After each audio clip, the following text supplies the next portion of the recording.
मैं प्रभाकर द्विवेदी, आप देख रहे हैं फास्ट न्यूज इंडिया। इस वक्त की दो बड़ी खबर संग आपके बीच उपस्थित हूं। यासीन मलिक को उम्र कैद की सजा हुई है और 10 लाख रुपए का जुर्माना लगाया गया है। दूसरी बड़ी खबर है, केंद्रीय मंत्री रहे कपिल सिब्बल ने हाथ का साथ छोड़ दिया है और साइकिल पर सवार हो लिए हैं। तो कपिल सिब्बल की पूरी राजनीति सफर के बारे में आज हम बात करेंगे, लेकिन उससे पहले आप सभी को बड़ी खबर के बारे में बता दें।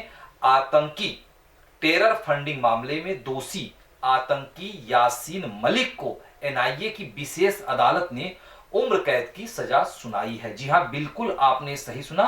आतंकी यासीन मलिक को एनआईए की विशेष अदालत ने उम्र कैद की सजा सुनाई है। साथ ही 10 लाख रुपए का जुर्माना भी लगा दिया है। आप सभी को बता दें, यासीन द्वारा अपने खिलाफ लगाए गए सभी आरोप स्वीकार कर लिए गए थे, जिसके बाद एनआईए के स्पेशल कोर्ट ने उन्हें दोषी ठहराया। हुर्रियत नेता और प्रतिबंधित संगठन जम्मू एवं कश्मीर लिबरेशन फ्रंट JKLF के प्रमुख को 2017 के आतंकी फंडिंग मामले में अदालत ने गुरुवार को यासीन मलिक को दोषी ठहराया था, जिसके बाद आज सायं 5 बजे उम्र कैद की सजा सुनाई गई। साथ ही उनके ऊपर 10 लाख रुपए का जुर्माना लगाया गया। दूसरी खबर, राजनीतिक क्षेत्र में भूचाल लाने वाली दूसरी खबर, कांग्रेस का सूरज उग नहीं रहा है बल्कि डूब रहा है।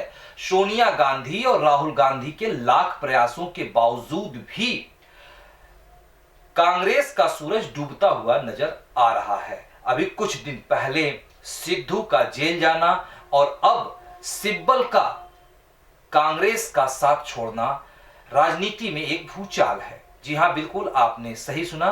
दो बड़े नाम सिद्धू और सिब्बल का कांग्रेस से साथ छूटना, सिद्धू का जेल जाना और केंद्रीय मंत्री रहे कपिल सिब्बल ने आज हाथ का साथ छोड़ दिया है। आप सभी को बताएंगे कि कैसे छोड़ा, क्यों छोड़ा और क्या है उनकी राजनीतिक कैरियर।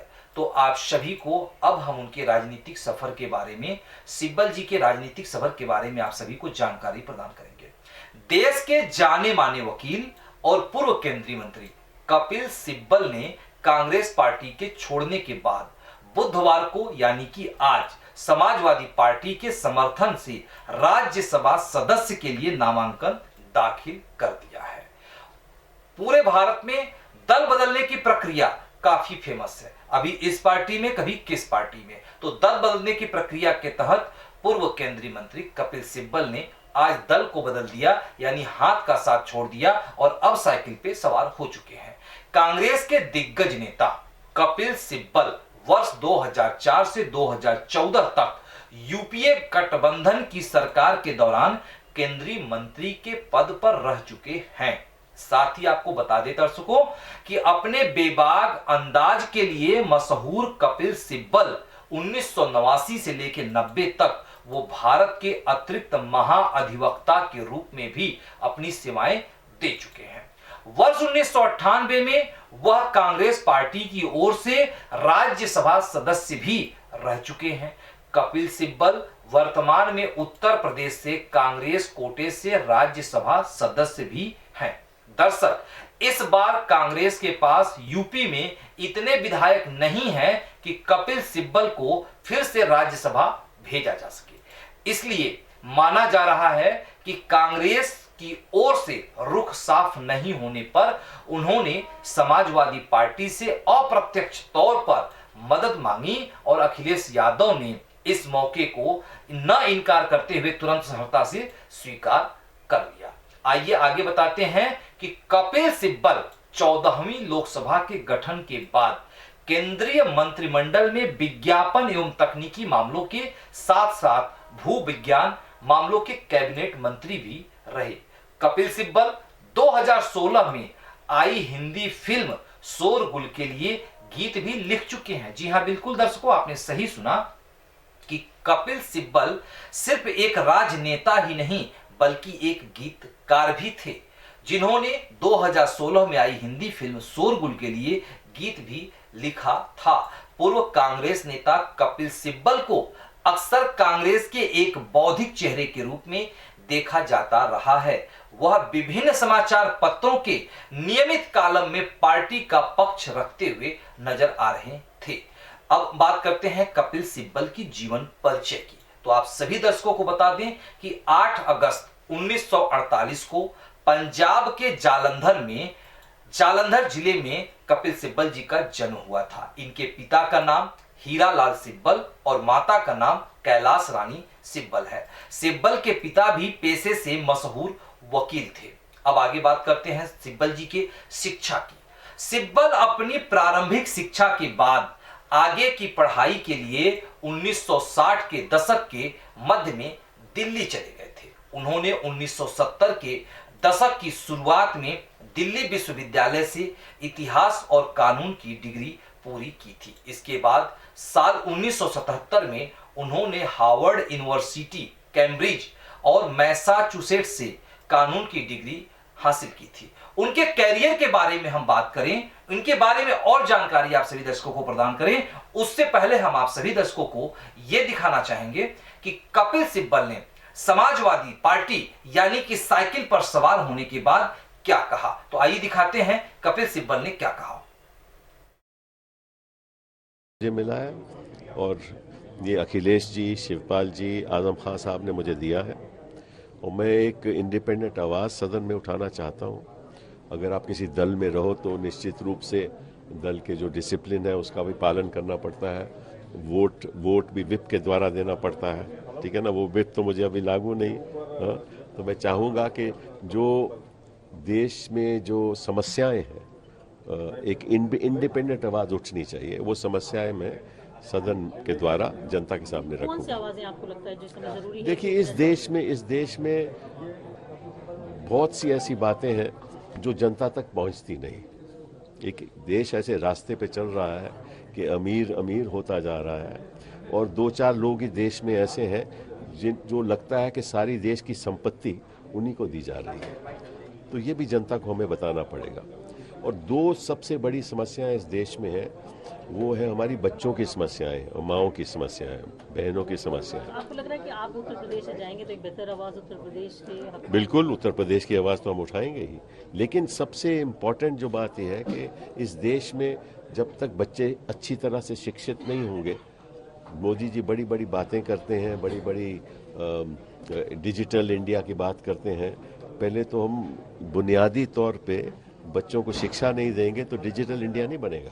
सर, कांग्रेस में आप क्या स्थिति देखिए, ऐसा है कि जब तक मैं कांग्रेस में था तो मैं इधर उधर की टिप्पणी कर सकता था। अब मैं कांग्रेस में नहीं हूँ, ठीक है ना, तो मैं कांग्रेस के बारे में कुछ नहीं कहूँगा। आप सीनियर कांग्रेस लीडर रहे, मतलब मैंने बोला ना, जब तक मैं कांग्रेस में था तो मैं टिप्पणी कर सकता था, ठीक है ना। हम G23 में भी रहे। अब मैं कांग्रेस के बाहर हूँ, मैंने इस्तीफा दे दिया है। मैं नहीं समझता कि उचित है कि मैं कांग्रेस के बारे में कुछ कहूँ। कुछ अफसोस कहीं सर है? मैंने बोला ना, मैंने कुछ देखिए, किसी के साथ संबंध रहे 30-31 साल, ठीक है ना, तो संबंध छोड़ना कोई आसान काम नहीं होता, इतना ही काफी है। Thank you sir. समझता हूँ कि एक बहुत तो आप सभी ने देखा मुझे मिला है। कि कांग्रेस का हाथ छोड़कर साइकिल पे सवार होने के बाद कपिल सिब्बल ने क्या कहा। तो अब हम बात करते हैं कपिल सिब्बल जी के राजनीतिक कैरियर की बात की। साल 1993 में सिब्बल ने लोकसभा में महाभियोग की कार्यवाही के खिलाफ पंजाब और हरियाणा के उच्च न्यायालय के मुख्य न्यायाधीश का सफलतापूर्वक बचाव किया। इसके बाद वर्ष 1995 और 2002 के बीच उन्होंने भारत के सुप्रीम कोर्ट बार एसोसिएशन के अध्यक्ष के रूप में 3 दफे काम किया। आगे सिब्बल को 1998 में बिहार राज्य से कांग्रेस पार्टी का प्रतिनिधित्व करते हुए राज्यसभा के लिए नामित किया गया। साल 2000 और 2002 में सिब्बल ने कांग्रेस की संसदीय सदस्यता के सचिव के रूप में भी कार्य किया।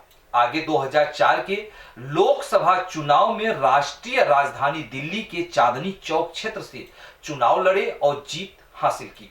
2009 में भी फिर वहीं से निर्वाचन क्षेत्र से चुने गए।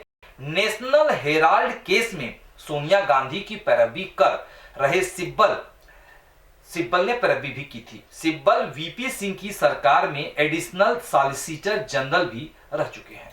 साथ में साल 2016 में सपा के समर्थन में कांग्रेस ने उन्हें उत्तर प्रदेश से राज्यसभा में भेजा था। कपिल सिब्बल सोनिया और राहुल गांधी पर चल रहे नेशनल हेराल्ड केस में पैरवी भी कर रहे हैं। इस मामले में सोनिया और राहुल गांधी अभी जमानत पर हैं। आगे आप सभी को बता दें कि कपिल सिब्बल ने बुधवार को यानी कि आज उत्तर प्रदेश में राज्यसभा के लिए नामांकन दाखिल कर दिया है। इस पर उन्होंने कहा कि मैं कांग्रेस का नेता था लेकिन अब नहीं हूं। उन्होंने कहा मैंने सपा के समर्थन में निर्दलीय प्रत्याशी के रूप में नामांकन किया है। मैं कांग्रेस की सदस्यता से 16 मई को इस्तीफा दे चुका हूं। उन्होंने सपा अध्यक्ष अखिलेश यादव का आभार भी जताया है। तो आइए दर्शकों, अब हम बात करते हैं और आपको ये दिखाते हैं कि पूर्व केंद्रीय मंत्री कपिल सिब्बल हाथ को बाय बाय करते हुए साइकिल पे सवार हो लिए हैं और साइकिल पे सवार होने के बाद साइकिल के मुखिया अखिलेश यादव ने क्या कहा है।